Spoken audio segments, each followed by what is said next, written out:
Parlando di moralità, Mr. Rawlings, lei dopo 20 anni di presidenza ha dei conti correnti all'estero?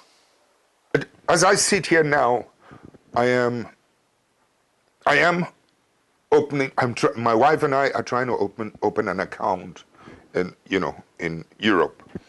One, because we're also setting up a foundation. But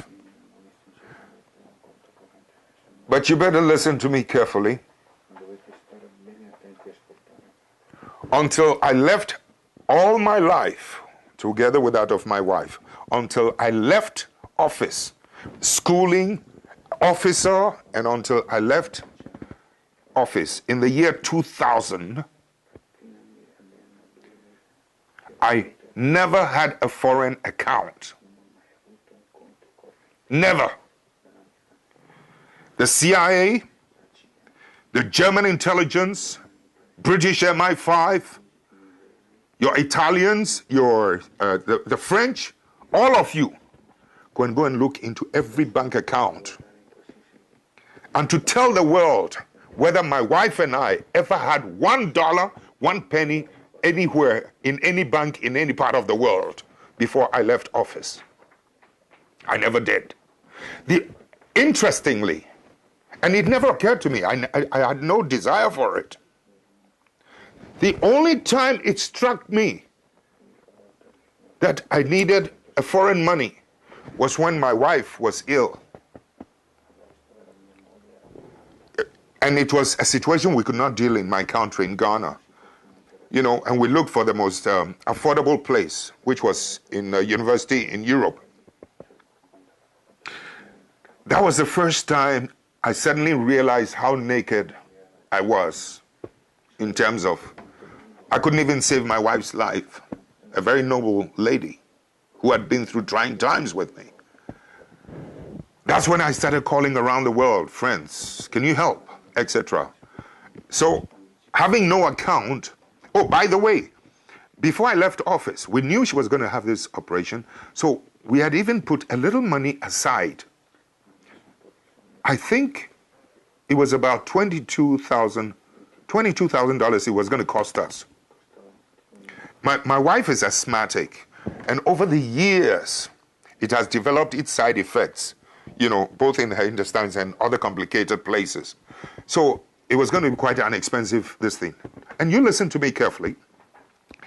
I was looking around the world, anybody help me?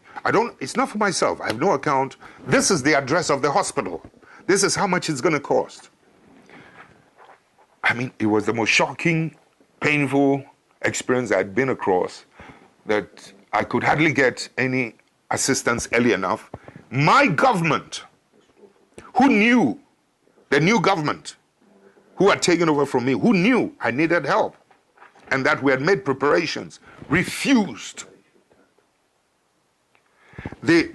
On the last day before we were to leave, she was supposed to be on the operation table on the 22nd of a certain month.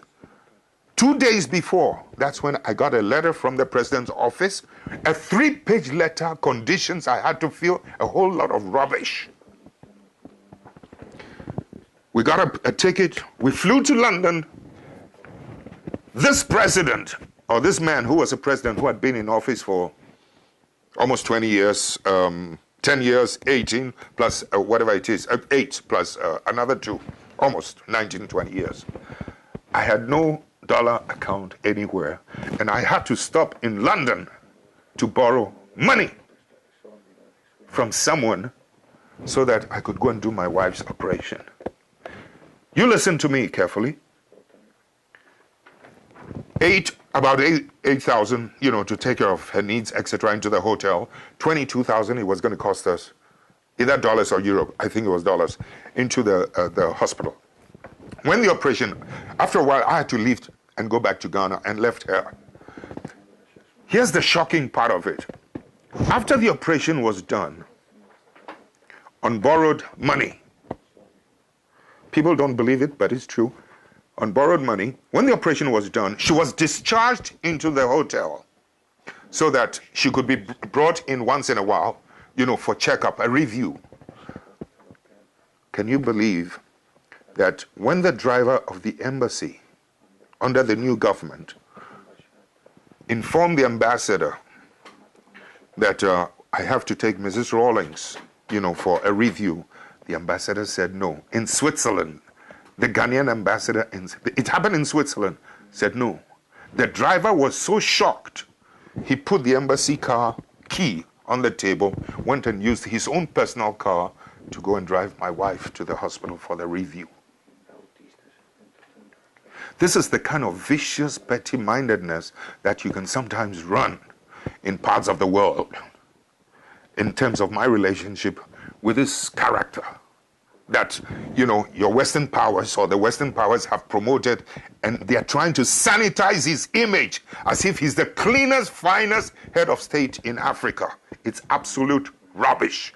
He's a criminal. He's a thief. He went around telling the world, wrote a letter to every bank around the world that I had stolen suitcases of money into bank accounts. I was trying to kill him, make a coup.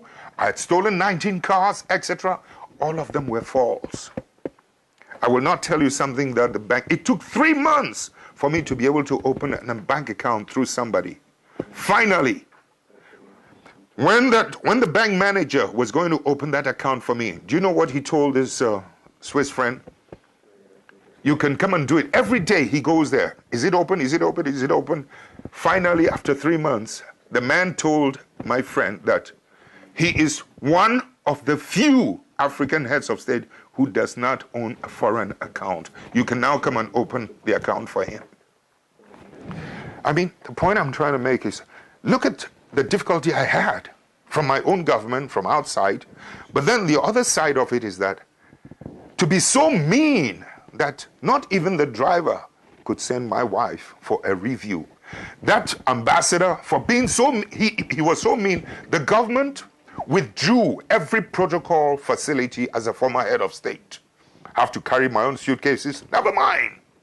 They even tried to get Swissair not to give me protocol. And Swissair told them, hey, you don't do that. They tried to campaign with other governments. Don't give this man protocol facility, etc. And yet, I'm supposed to have been the man who turned the situation round in Ghana, in West Africa. So in effect, what I'm trying to say is that we've had a pretty rough time, but the more you show hatred towards your opposition, sometimes towards us, the more you get promoted in some parts of the world. It's not healthy. I mean, we must begin to stop treating oppositions and ourselves as enemies. We must begin to rather engage in constructive relationship, constructive criticism, and not attempt to destroy and to see the opposition as your enemy to be destroyed. I mean, factories we don't have time. 2 hours, 1 hour is not enough. 30 minutes is not enough for you and I. I need 9 hours. I need 8 hours to wake you up in Italy, in Europe, to the problems we're going through in Africa. Yes.